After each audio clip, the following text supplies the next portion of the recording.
ಸ್ನೇಹಿತರೆ, ನಾವು UFOಗಳ ಬಗ್ಗೆ ಬಹಳ ಹಿಂದಿನಿಂದಲೂ ಅಲ್ಲೊಂದು ಇಲ್ಲೊಂದು ಎಂಬಂತೆ ಹೇಳಿಕೊಂಡು ಬರುತ್ತಲೇ ಇದ್ದೇವೆ. UFO ನಿಜ ಸುಳ್ಳು ಎಂಬ ವಾದ ವಿವಾದಗಳು ನಡೆಯುತ್ತಲೇ ಇದೆ.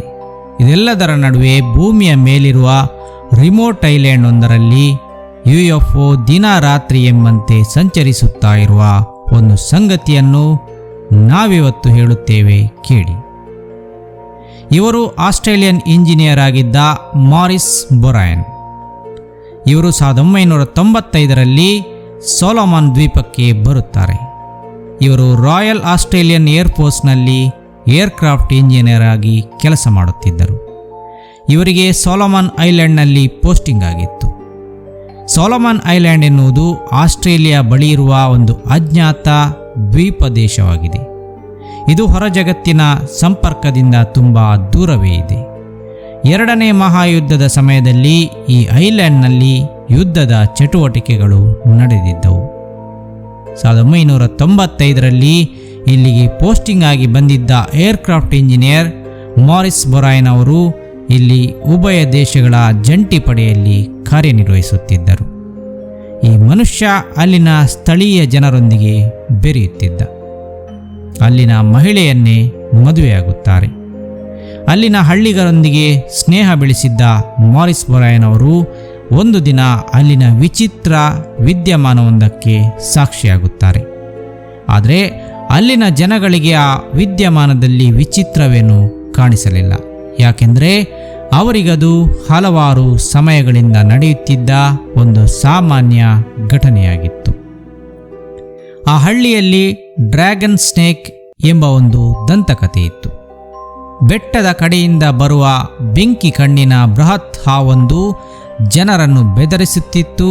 ಅದರ ಕಣ್ಣಿಗೆ ಯಾರಾದರೂ ಬಿದ್ದರೆ ಅವರನ್ನು ಅದು ಕೊಲ್ಲದೆ ಬಿಡುವುದಿಲ್ಲ ಎಂಬ ನಂಬಿಕೆ ಅವರಲ್ಲಿತ್ತು.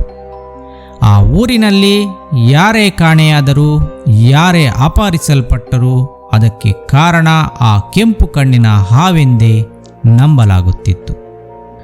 ಬೊರಾಯನ್ ಅವರು ಅಲ್ಲಿರುವಾಗ ಈ ಒಂದು ಘಟನೆ ನಡೆಯುತ್ತದೆ.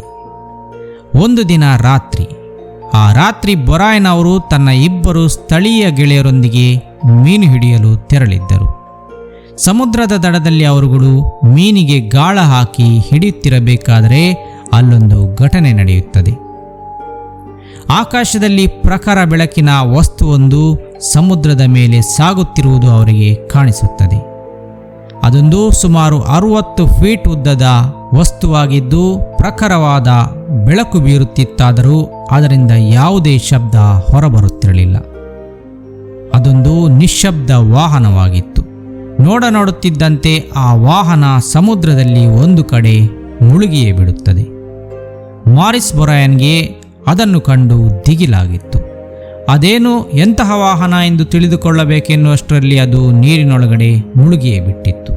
ಆದರೆ ಅವರ ಗೆಳೆಯರಲ್ಲಿ ಜೋಸೆಫ್ ಎಂಬಾತ ಹೇಳಿದ್ದ 10 ನಿಮಿಷ ಅಷ್ಟೇ ಅದು ಮತ್ತೆ ಮೇಲೇರಿ ಬರುತ್ತೆ ಎಂದಿದ್ದ. ಅದರಂತೆ 10 ನಿಮಿಷದಲ್ಲಿ ಆ ವಾಹನ ಮತ್ತೆ ನೀರಿನಿಂದ ಮೇಲಕ್ಕೆ ಬಂದು ಮತ್ತೆ ಆಕಾಶಕ್ಕೇರಿ ಬಂದ ದಾರಿಯತ್ತಲೇ ವೇಗವಾಗಿ ಸಾಗುತ್ತದೆ.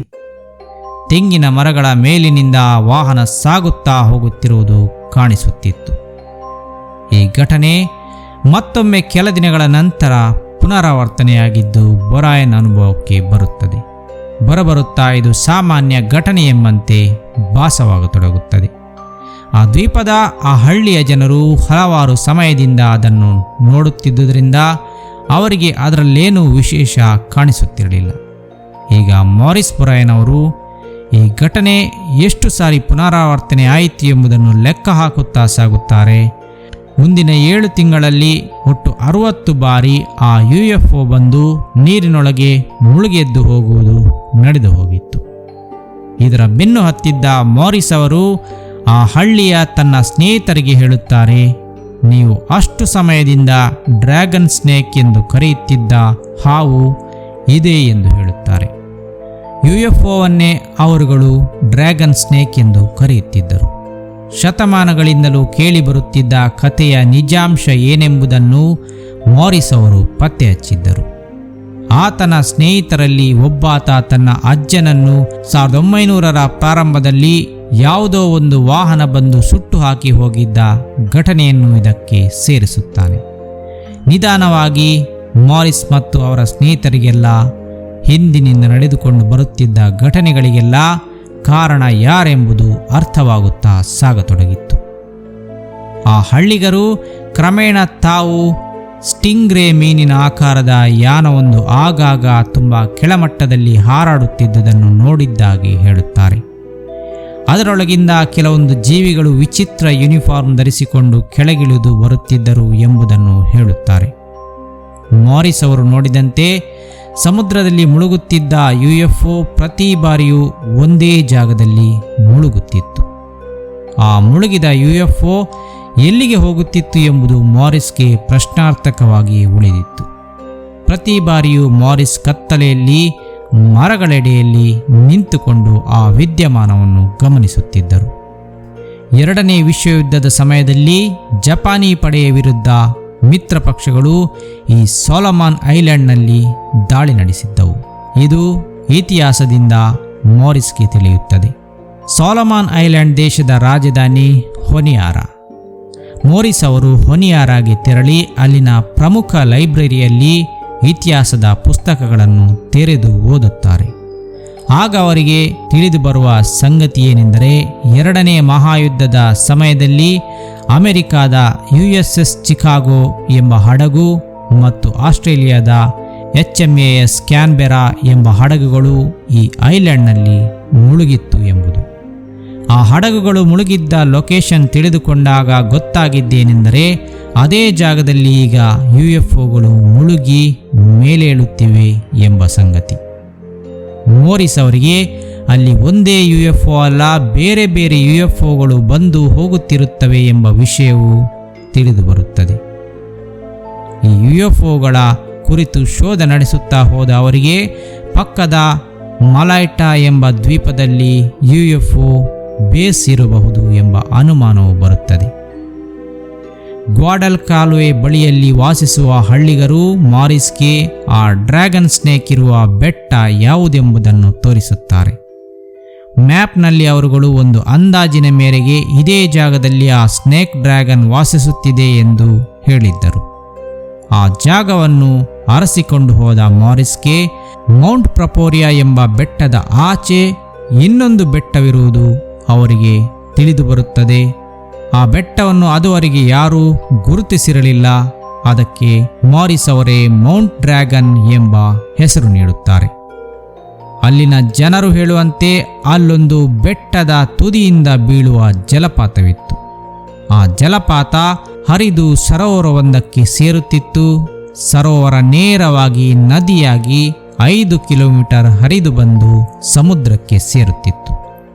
ಆ ಸರೋವರ ಇರುವ ಜಾಗದಲ್ಲಿಯೇ ಸ್ನೇಕ್ ಡ್ರ್ಯಾಗನ್ ವಾಸಿಸುತ್ತದೆ ಎಂದು ಜನ ನಂಬಿದ್ದರು. ಆ ಜಾಗವನ್ನೆಲ್ಲ ಮಾರಿಸ್ ಹೋಗಿ ನೋಡಿ ಬರುತ್ತಾರೆ. ಮರುದಿನ ಒಂದು ಘಟನೆ ನಡೆಯುತ್ತದೆ. ಅವರ ಗೆಳೆಯನಾಗಿದ್ದ ಜೋಸೆಫ್ ಬಂದು, ನಿನ್ನೆ ರಾತ್ರಿ ಫಿಷರ್ಮ್ಯಾನ್ ಒಬ್ಬರಿಗೆ UFO ಅಟ್ಯಾಕ್ ಆಗಿದೆ, ಆತನೀಗ ಆಸ್ಪತ್ರೆಯಲ್ಲಿದ್ದಾನೆ ಎಂದು ಹೇಳುತ್ತಾನೆ. ಇಬ್ಬರು ಆಸ್ಪತ್ರೆಗೆ ತೆರಳುತ್ತಾರೆ. ಅಲ್ಲಿ ಅವರು ಆ ವ್ಯಕ್ತಿಯಿಂದ ನಿನ್ನೆ ರಾತ್ರಿ ನಡೆದಿದ್ದೇನು ಎಂಬುದನ್ನು ಕೇಳುತ್ತಾರೆ.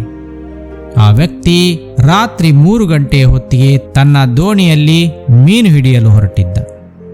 ಸಮುದ್ರ ಮಧ್ಯೆ ಮೀನು ಹಿಡಿಯುತ್ತಿರಬೇಕಾದರೆ ಆತನಿಗೆ UFO ಒಂದು ಆಕಾಶದಲ್ಲಿ ತುಂಬ ಕೆಳಮಟ್ಟದಲ್ಲಿ ತಿರುಗುತ್ತಿರುವುದು ಕಾಣಿಸುತ್ತದೆ.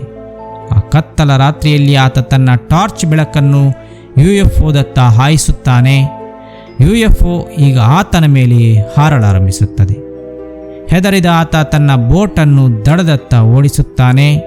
ದಡದತ್ತ ಓಡಿಸಿಕೊಂಡು ಬರುವಾಗ UFO ಕೂಡ ಆತನನ್ನು ಹಿಂಬಾಲಿಸುತ್ತದೆ. ಆತ ದೋಣಿಯಿಂದ ಹಾರಿ ಮರಗಳೆಡೆ ಓಡುತ್ತಾನೆ. ಆಗಲೂ UFO ಮೇಲಿನಿಂದಲೇ ಬೆನ್ನು ಹತ್ತಿ ಬಂದಿತ್ತು. ಅವನು ಮರವೊಂದಕ್ಕೆ ಎರಗಿ ನಿಲ್ಲುತ್ತಾನೆ. ಆದರೆ UFOಗೆ ಅವನೆಲ್ಲಿದ್ದಾನೆ ಎಂಬುದು ಗೊತ್ತಿತ್ತು. ಅದು ಆತನ ನೇರದಲ್ಲಿಯೇ ತೇಲುತ್ತಿತ್ತು. ಆತ ಆ ಮರದ ಮತ್ತೊಂದು ಬದಿಗೆ ಸರಿಯುತ್ತಾನೆ. ಆಗಲೂ UFO ಮರದ ಮತ್ತೊಂದು ಬದಿಗೆ ಬಂದು ನಿಲ್ಲುತ್ತದೆ. ವಿಧಿ ಇಲ್ಲದೆ ಆತ ಅಲ್ಲಿಂದ ಒಂದೇ ಸಮನೆ ಮರಗಳ ಮಧ್ಯೆ ಓಡುತ್ತಾನೆ. UFOದಿಂದ ಪ್ರಖರವಾದ ಬೆಳಕೊಂದು ಬಂದು ಆತನ ದೇಹದ ಅರ್ಧ ಭಾಗವನ್ನು ಪ್ಯಾರಲೈಸ್ ಮಾಡಿಬಿಡುತ್ತದೆ. ಆತ ಅಲ್ಲಿಯೇ ಬೀಳುತ್ತಾನೆ. UFO ಹೊರಟು ಹೋಗುತ್ತದೆ. ಆತ ಹೇಗೋ ಸಂಭಾಳಿಸಿಕೊಂಡು ಮನೆಯವರೆಗೂ ತಲುಪುತ್ತಾನೆ. ಆ ಹಳ್ಳಿಗರು ಸೇರಿ ಆತನನ್ನು ಆಸ್ಪತ್ರೆಗೆ ಸೇರಿಸುತ್ತಾರೆ. ಇದು ನಡೆದ ಘಟನೆಯಾಗಿತ್ತು. ಹಳ್ಳಿಗರ ಡ್ರ್ಯಾಗನ್ ಸ್ನೇಕ್ನ ಕತೆ ನಿಧಾನವಾಗಿ UFO ಆಗಿ ಬದಲಾಗುತ್ತಿದ್ದುದು ತಿಳಿಯುತ್ತಿತ್ತು. ಸ್ನೇಹಿತರೆ, ಹೀಗೆ ಒಂದು ದಿನ ಮಾರಿಸ್ ಅವರು ಆ ಹಳ್ಳಿಯವರೇ ಆದ ತನ್ನ ಮಾವ ಅಂದರೆ ಹೆಂಡತಿಯ ತಂದೆಯ ಬಳಿ ಈ UFO ಮತ್ತು ಅದರಿಂದ ಬರುವ ಜೀವಿಗಳ ಬಗ್ಗೆ ಕೇಳುತ್ತಾರೆ. ಆ ವ್ಯಕ್ತಿ ಹೇಳುವಂತೆ ಆ ಜೀವಿಗಳು 4 ಫೀಟ್ ಎತ್ತರದ ಜೀವಿಗಳು, ಉದ್ದದ ತಲೆ, ದೊಡ್ಡ ಕಣ್ಣುಗಳು, 4 ಬೆರಳುಗಳು, ಹಾಗೆಯೇ ಟ್ರಾನ್ಸ್ಪರೆಂಟ್ ಸ್ಕಿನ್ ಕೂಡ ಹೊಂದಿದ್ದವು ಎಂಬುದನ್ನು ತಿಳಿಸುತ್ತಾರೆ.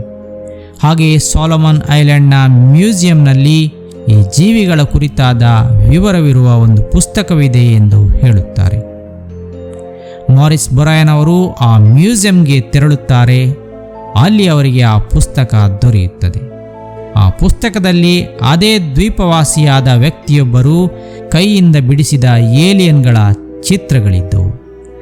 ಏಲಿಯನ್ಗಳನ್ನು ಪ್ರತ್ಯಕ್ಷವಾಗಿ ನೋಡಿದವರ ಅನುಭವಗಳನ್ನು ಕೇಳಿ ಬಿಡಿಸಿದ ಚಿತ್ರಗಳು ಅವಾಗಿದ್ದವು. ವಿಚಿತ್ರವೇನೆಂದರೆ ಸಾಲಮನ್ ಐಲ್ಯಾಂಡ್ ಎನ್ನುವುದು ಹೊರ ಪ್ರಪಂಚದಿಂದ ದೂರವೇ ಉಳಿದ ದ್ವೀಪವಾಗಿತ್ತು. ಅಲ್ಲಿನ ಜನರಿಗೆ ಹೊರಗಿನ ಪ್ರಪಂಚದಲ್ಲಿ ಏನೆಲ್ಲ ನಡೆಯುತ್ತಿದೆ ಎಂಬುದು ಗೊತ್ತೇ ಇರಲಿಲ್ಲ. ಹೊರಗಿನ ಜನರಿಗೂ ಅಲ್ಲೊಂದು ದ್ವೀಪವಿದೆ ಎಂಬುದು ಗೊತ್ತೇ ಇರಲಿಲ್ಲ. ಆ ಜನರು ತಮ್ಮದೇ ಒಂದು ದೇಶವನ್ನು ಕಟ್ಟಿ ಅಜ್ಞಾತವಾಗಿ ಬದುಕುತ್ತಿದ್ದರು. ಇಂತಹ ಜನರು ಏಲಿಯನ್ಗಳನ್ನು ಬಿಡಿಸಿದ್ದಾರೆಂದರೆ ನಿಜವಾಗಿಯೂ ಅವರು ಆ ಜೀವಿಗಳನ್ನು ನೋಡಿಯೇ ಬಿಡಿಸಿರಬೇಕು. ಪಾಶ್ಚಾತ್ಯರಲ್ಲಿ ಹೆಸರಾಗಿರುವ ಏಲಿಯನ್ ಕಲ್ಚರ್ ಇಲ್ಲಿನ ಜನರಿಗೆ ತಿಳಿಯುವಷ್ಟು ಮೀಡಿಯಾಗಳು ಬೆಳೆದಿರಲಿಲ್ಲ. ಹಾಗಾಗಿ ಇದು ಯಾರೋ ಸುಮ್ಮನೆ ಪಾಶ್ಚಾತ್ಯರ ಅನುಕರಣೆಯಿಂದ ಬಿಡಿಸಿದ ಚಿತ್ರಗಳಾಗಿರಲಿಲ್ಲ. ಇದು ನಿಜವಾದ ಅನುಭವದ ಚಿತ್ರಗಳಾಗಿದ್ದವು. ಅಲ್ಲಿ 14 ಚಿತ್ರಗಳು ಪೆನ್ಸಿಲ್ನಿಂದ ಬಿಡಿಸಿದವಾಗಿದ್ದವು. ಆ ಚಿತ್ರಗಳಿರುವ ಪುಸ್ತಕದಲ್ಲಿ ಇವುಗಳು ಆ ದೇಶದ ಪೌರಾಣಿಕ ಜೀವಿಗಳೆಂದು ಹೇಳಲಾಗಿದೆ. ಬೊರಾಯನ್ ಅವರು ತಾವು ಸಾಲಮನ್ ಐಲ್ಯಾಂಡ್ನಲ್ಲಿ ಕಂಡ ಏಲಿಯನ್ ರಹಸ್ಯಗಳನ್ನೆಲ್ಲ ಒಂದು ಪುಸ್ತಕವಾಗಿ ಹೊರತರುತ್ತಾರೆ. ಆ ಪುಸ್ತಕದ ಹೆಸರೇ ಸಾಲಮನ್ ಐಲ್ಯಾಂಡ್ಸ್ ಮಿಸ್ಟರೀಸ್. ಒಂದು ರಾತ್ರಿ ಮಾರಿಸ್ ಅವರು ತಮ್ಮ ಬೈನಾಕ್ಯುಲರ್ನಲ್ಲಿ ವೀಕ್ಷಿಸುತ್ತಿದ್ದಾಗ UFO ಒಂದು ಬಂದು USS ಚಿಕಾಗೋ ಹಡಗಿನ ಅವಶೇಷಗಳಿದ್ದ ಜಾಗದಲ್ಲಿ ಮುಳುಗುವುದನ್ನು ನೋಡುತ್ತಾರೆ. ಸ್ವಲ್ಪ ಸಮಯದ ನಂತರ ಆ UFO ಮೊದಲಿಗಿಂತಲೂ ತುಂಬ ಪ್ರಖರವಾಗಿ ಬೆಳಗಿಕೊಂಡು ಮೇಲೆದ್ದು ಬರುತ್ತದೆ. ಮೇಲೆ ಬಂದು ನಿಂತಾಗ ದೂರದಲ್ಲಿ ಒಂದು ಹಡಗು ಬರುತ್ತಿರುವುದನ್ನು ಮಾರಿಸ್ ಅವರು ಗಮನಿಸುತ್ತಾರೆ. ಆದರೆ ಆ ಹಡಗು UFOಗೆ ಕಾಣುವ ದಿಕ್ಕಿನಲ್ಲಿ ಇರಲಿಲ್ಲ. ಕೆಲವೇ ನಿಮಿಷಗಳಲ್ಲಿ ಆ ಹಡಗು UFOಗೆ ಕಾಣಿಸುವ ದಿಕ್ಕಿಗೆ ಬರುತ್ತದೆ. ಆ ಕೂಡಲೇ UFO ಜಗ್ಗನೆ ಮೇಲೆದ್ದು ವಿರುದ್ಧ ದಿಕ್ಕಿನಲ್ಲಿ ಮಾಯವಾಗುತ್ತದೆ. ಇದರ ಅರ್ಥವೇನೆಂದರೆ ಅಲ್ಲಿನ ಸ್ಥಳೀಯ ಜನರಿಗೆ UFO ಬಗ್ಗೆ ತಿಳಿದರೆ ಆ ಏಲಿಯನ್ಗಳಿಗೆ ಏನೂ ತೊಂದರೆ ಇರಲಿಲ್ಲ. ಆದರೆ ಹೊರಗಿನಿಂದ ಬರುವವರಿಗೆ ಏಲಿಯನ್ ಇರುವಿಕೆಯ ಬಗ್ಗೆ ಗೊತ್ತಾಗದಂತೆ ಅವರು ಎಚ್ಚರಿಕೆ ವಹಿಸುತ್ತಿದ್ದರು. ಆ UFOಗಳು ಹಳೆಯ ಶಿಪ್ಗಳ ಅವಶೇಷಗಳಿರುವೆಡೆಯಲ್ಲಿಯೇ ಏಕೆ ಮುಳುಗುತ್ತವೆ ಎಂಬುದು ಮಾರಿಸ್ಗೆ ಅರ್ಥವಾಗುತ್ತಿರಲಿಲ್ಲ. ಅವು ತಮ್ಮನ್ನು ತಾವು ರೀಚಾರ್ಜ್ ಮಾಡಿಸಿಕೊಳ್ಳಲು ಹೀಗೆ ಮಾಡುತ್ತಿರಬಹುದು. ತಮಗೆ ಬೇಕಾದ ಪವರ್ ಸೋರ್ಸನ್ನು ಲೋಹಗಳ ಮುಖಾಂತರ ನೀರಿನಿಂದ ಪಡೆಯುತ್ತಿರಬಹುದು ಎಂದು ಅವರು ಬರೆಯುತ್ತಾರೆ. ಮಾರಿಸ್ ಬೊರಾಯನ್ ಅವರು ತನ್ನ ಜೊತೆಗಾರರೊಂದಿಗೆ ಸೇರಿ ಒಂದು ದಿನ ಏಲಿಯನ್ ಬೇಸ್ ಇರುವ ದ್ವೀಪವನ್ನು ಪತ್ತೆ ಹಚ್ಚಿಬಿಟ್ಟಿದ್ದರು. ಮಲೈಟಾ ಎಂಬ ಜನರಿಲ್ಲದ ಅಜ್ಞಾತ ದ್ವೀಪದಲ್ಲಿ ಆ ಏಲಿಯನ್ಗಳ ಬೇಸ್ ಇದ್ದಿತ್ತು. ಅಲ್ಲಿಗೆ ತೆರಳಿದಾಗ ಬೆಟ್ಟಗಳ ನಡುವೆ 3 ಎಂಟ್ರೆನ್ಸ್ಗಳಿದ್ದವು. ಆ 3ರಿಂದಲೂ UFOಗಳು ಒಳ ಹೋಗುತ್ತಿದ್ದವು. ಅಲ್ಲಿ ದುಂಡಗಿನ ಆಕೃತಿಯ ಕೆಂಪಗಿನ ಬಣ್ಣದ UFOಗಳು ಬರುವುದು ಹೋಗುವುದು ಅವರಿಗೆ ಕಾಣಿಸುತ್ತಿತ್ತು. ಈ 3 ಎಂಟ್ರಿಗಳು ಕೊನೆಗೆ ಹೋಗಿ ಒಂದೇ ಜಾಗಕ್ಕೆ ಸೇರುತ್ತಿದ್ದಿರಬಹುದು. ಅದುವೇ ಅವರ ಮೇನ್ ಬೇಸ್ ಆಗಿರಬಹುದು ಎಂದು ಮಾರಿಸ್ ಹೇಳುತ್ತಾರೆ. ಮಾರಿಸ್ ಅವರ ಪ್ರಕಾರ ಆ ಇಂಟೀರಿಯರ್ ಪ್ರದೇಶದಲ್ಲಿ ಬೆಟ್ಟಗಳ ಮಧ್ಯೆ ತುಂಬ ಅಪರೂಪವಾದ ನಾವೆಂದೂ ತಿಳಿಯದ ಜೆಮ್ಸ್ಟೋನ್ ಒಂದು ಕಂಡುಬರುತ್ತದೆ. ಅದರ ಮೈನಿಂಗ್ ಎಂದೇ ಆ ಏಲಿಯನ್ಗಳು ಈ ಜಾಗದಲ್ಲಿ ತಮ್ಮ ಬೇಸ್ ಮಾಡಿಕೊಂಡಿದ್ದಿರಬಹುದು ಎಂದು ಬರೆಯುತ್ತಾರೆ. ಸ್ನೇಹಿತರೆ, ಆಸ್ಟ್ರೇಲಿಯಾದಿಂದ ಆಚೆ ಸಮುದ್ರದ ಮಧ್ಯೆ ಒಂದು ಅಜ್ಞಾತ ದ್ವೀಪ, ಅದರಲ್ಲಿ ಡ್ರ್ಯಾಗನ್ ಸ್ನೇಕ್ ಎಂಬ 100 ವರ್ಷಗಳಿಂದ ಕೇಳಿಬರುವ ದಂತಕತೆ. ಮಾರಿಸ್ ಬೊರಾಯನ್ ಅಲ್ಲಿಗೆ ಎಂಟ್ರಿಯಾದ ನಂತರ ಆ ಹಾವಿನ ರಹಸ್ಯವನ್ನು ಕಂಡುಹಿಡಿಯುತ್ತಾರೆ. ಅದು ಹಾವಲ್ಲ, ಏಲಿಯನ್ಗಳ UFO ಎಂದು ಹೇಳುತ್ತಾರೆ. ಆ ದ್ವೀಪದಿಂದ ದೂರದಲ್ಲಿರುವ ಇನ್ನೊಂದು ನಿರ್ಜನ ದ್ವೀಪದಲ್ಲಿ ಏಲಿಯನ್ಗಳ ಬೇಸ್ ಇರುವುದನ್ನು ಪತ್ತೆ ಹಚ್ಚುತ್ತಾರೆ. ಈ ಜಗತ್ತಿಗೆ ಗೊತ್ತೇ ಆಗದಂತೆ ಏಲಿಯನ್ಗಳು ಬಂದು ಅಲ್ಲಿನ ಜನರನ್ನು ಹೆದರಿಸಿಕೊಂಡು ಅಲ್ಲಿಯೇ ತಮ್ಮ ಬೇಸ್ ಮಾಡಿಕೊಂಡು ಬದುಕುತ್ತಿತ್ತು. ಅವರ ಉದ್ದೇಶ ಅಲ್ಲಿ ಪ್ರಪಂಚದ ಅಪರೂಪದ ಜೆಮ್ಸ್ಟೋನ್ ಒಂದನ್ನು ಮೈನಿಂಗ್ ಮಾಡುವುದಾಗಿದೆ ಎಂದು ಬೊರಾಯನ್ ಅವರು ಪುಸ್ತಕದಲ್ಲಿ ಹೇಳುತ್ತಾರೆ. ಇವರು 1995ರಲ್ಲಿ ಸೊಲೊಮನ್ ಐಲ್ಯಾಂಡ್ ಪ್ರವೇಶಿಸಿದ್ದರು. 2010ರಲ್ಲಿ ತಮ್ಮ ಪುಸ್ತಕ ಪ್ರಕಟಿಸುತ್ತಾರೆ. ಆದರೆ ಇದುವರೆಗೂ ಇದರ ನೈಜತೆಯನ್ನು ಕಂಡುಹಿಡಿಯಲು ಯಾವ ಸರ್ಕಾರಗಳು ಪ್ರಯತ್ನಿಸಲಿಲ್ಲ. ಇಲ್ಲಿ ಕಾಡುವ ಅನುಮಾನವೆಂದರೆ ಅಮೆರಿಕ ಸೇರಿ ಮುಂದುವರಿದ ದೇಶಗಳೇ ಏಲಿಯನ್ ವೇಷ ಹಾಕಿಕೊಂಡು ಅಲ್ಲಿ ಮೈನಿಂಗ್ ಮಾಡುತ್ತಿವೆಯೇ, ಅಥವಾ ಅದು ನಿಜವಾದ ಏಲಿಯನ್ ಆಗಿದ್ದು ಅದನ್ನು ಎದುರಿಸುವ ಧೈರ್ಯವಿಲ್ಲದೆ ಸರ್ಕಾರಗಳು ಸುಮ್ಮನೆ ಕುಳಿತಿವೆಯೇ? ಏರ್ಕ್ರಾಫ್ಟ್ ಇಂಜಿನಿಯರ್ ಆಗಿದ್ದ ಮಾರಿಸ್ ಬೊರಾಯನ್ ಅವರು ತಾವು ಕಂಡಿದ್ದೆಲ್ಲ ಸತ್ಯ ಎನ್ನುತ್ತಾರೆ. ಹಾಗಾದರೆ ಹೊರ ಜಗತ್ತಿಗೆ ಏಲಿಯನ್ ರಹಸ್ಯಗಳು ಏಕೆ ಇನ್ನು ಕಗ್ಗಂಟಾಗಿ ಉಳಿದಿದೆ? ಸ್ನೇಹಿತರೆ, ಕೆಲವೊಂದು ರಹಸ್ಯಗಳನ್ನು ಭೇದಿಸಲಾಗಿದೆಯಾದರೂ ಮತ್ತಷ್ಟು ರಹಸ್ಯಗಳಾಗಿಯೇ ಉಳಿದು ಹೋಗುವುದರೊಂದಿಗೆ ಈ ವಿಡಿಯೋವನ್ನು ಕೊನೆಗೊಳಿಸುತ್ತಿದ್ದೇವೆ. ಮುಂದಿನ ವಿಡಿಯೋದಲ್ಲಿ ಸಿಗೋಣ. ಧನ್ಯವಾದಗಳು.